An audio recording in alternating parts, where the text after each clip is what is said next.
این ولاگی که داری الان میبینی برای 2 سال پیشه، پس زیاد انتظار خاصی از این ولاگ نداشته باش. فقط لایک و بکوب که انرژی بدی ولاگای جدید رو ببینی ازم.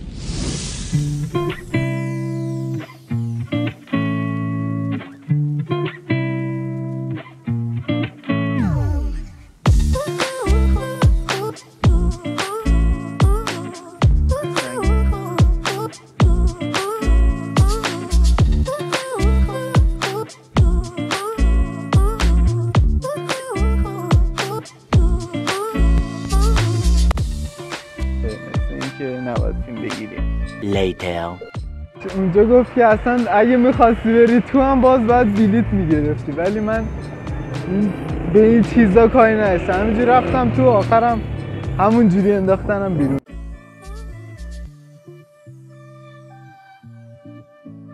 خوش اومدیم به یکی از اولین ولاگای من که قراره بریم تهران رو بگردیم، بریم بهتون بگم که کجا رو قراره بریم بگردیم. توی این ولاگ قراره که بین کاخ گلستان، یه مکان کاملا رندوم و شانسی، خیابون 3 تیر و عمارت مسعودیه یه جا رو بریم و بگردیم.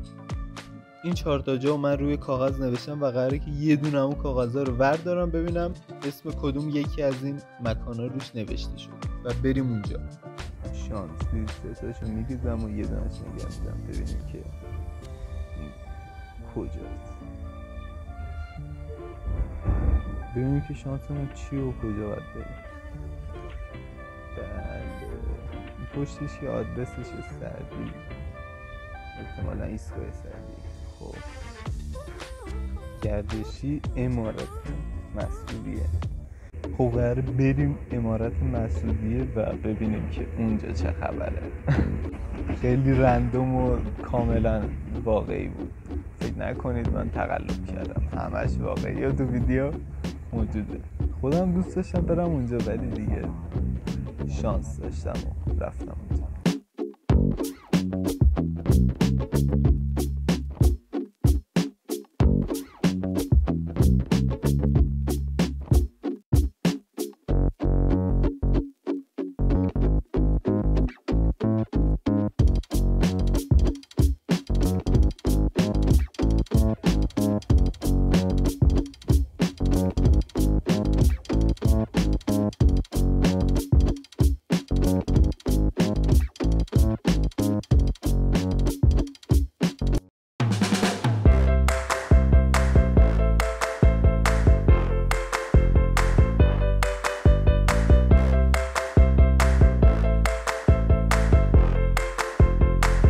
خدا رو شکر اینجا خالیه و میتونم راحت حرف بزنم، ولی بازم یکم خجالت میکشم. ولی بریم و دیگه برسیم به عمارت مسعودیه.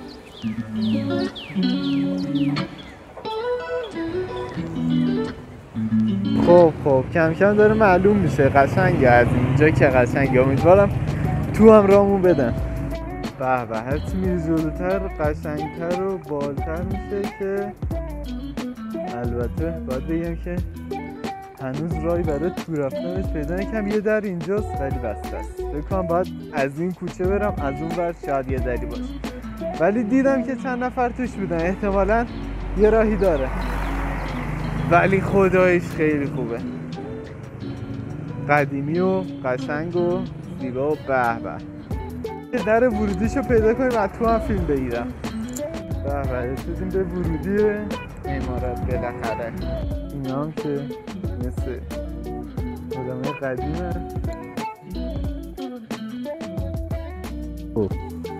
جدی باشم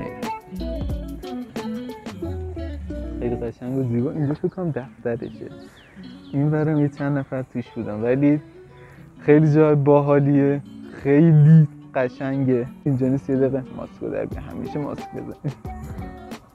خیلی جای باحالیه، خیلی خیلی قشنگه. حالا جلوترش که خیلی قشنگه، ولی همین جاهاش هم قشنگه. همین سرسبزی که اینجاست خیلی قشنگه، همه جا یخ زده و اینا، ولی اینجا سرسبزی داره که باحاله. برم مثل این که نباید فیلم بگیریم. later.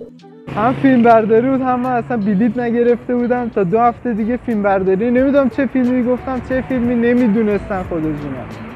بعدش اونجا گفت که اصلا اگه میخواستی بری تو هم باز باید بلیت میگرفتی، ولی من به این چیزا کاری نداشتم، همینجوری رفتم تو، آخرم همون جوری انداختنم بیرون. حتما وقتی خواستیم بیاین اینجا بلیت تهیه کنیم. وای این بده. فکر کردم من از بچه‌های پشت صحنه‌ام ولی از هیچی نبودم. اینه که واقعا فیلم برداری اگه بتونم از اینا فیلم بگیرم. یه سری آدمن که لباسای قدیمی پوشیدن اونجا. این یارو گرفت. برای همین بود که تا 2 هفته دیگه کلا اینجا مثل این که بسته است و نمیشه اومد، ولی من رفتم تو تا جایی که تونستم رفتم تو. تازه پولم ندادم، بلیط هم نگرفتم، ولی شما بلیط بگیرید.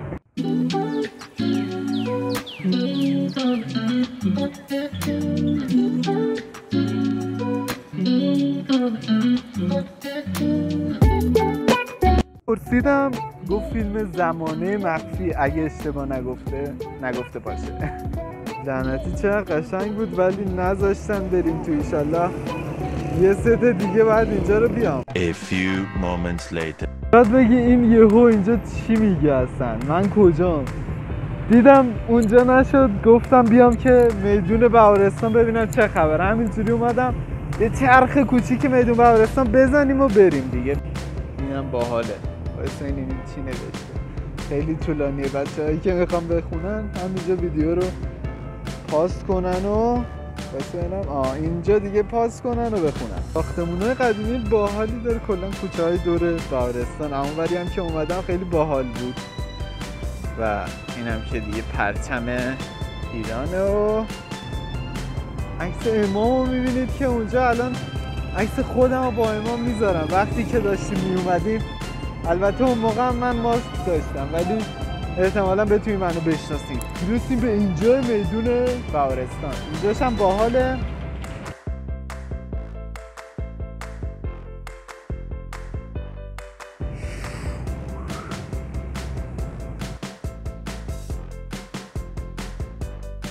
میدون بهارستان نشسته. احتمال میدم که امام خمینی باشه. البته پشت زیاد نمیشناسم، پشت حالا امامو ندیدم اینجوری. بریم جلوش ببینیم امامه یا نه. مثل این که امام نیست. نمیدونم چیه، شاید هم امام باشه ولی من که نمیشناسمش.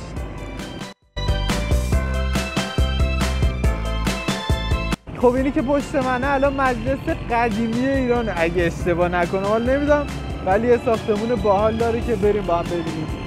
از بناهای اینجوری قدیمی خوشم میاد، خیلی قشنگه به نظرم. جلوتر دیگه خبری نیست. اونورم مجلس همین الان ایرانه. منو ول کنی تا صبح براتون ولاگ میگیرم. دیدم به این مغازه که یه سری سماورای خیلی خفن داشت. پشما چقدر قشنگن. فکر کنم اینا اگه اشتباه نکنم صنایع دستی هن. مسی هم هستن چون خواص مثل اینجا نوشته. اوه یکی دیگر رو پیدا کردم. اگه گفتید این کیه تو کامنت ها بنویسید چون خودم واقعا نمیدونم. برم جلو ببینم بغلش نوشته. خب مثل اینکه کمال الملک بود و همتون، البته نمیدونم کیا نوشتن کیا ننوشتن ولی کمال بود. من همینجا این ولاگو تموم کنم. قبل اینکه ویدیو رو ببندی یهویی تموم شد میدونم، ولی قبل اینکه این ویدیو رو ببندی حتما کانال منو ساب کن، این ویدیو رو لایک کن. اگه خوشت اومد حتما کانال منو ساب کن، این ویدیو لایک کن و یاد نره که نظراتتو توی کامنت ها بنویس.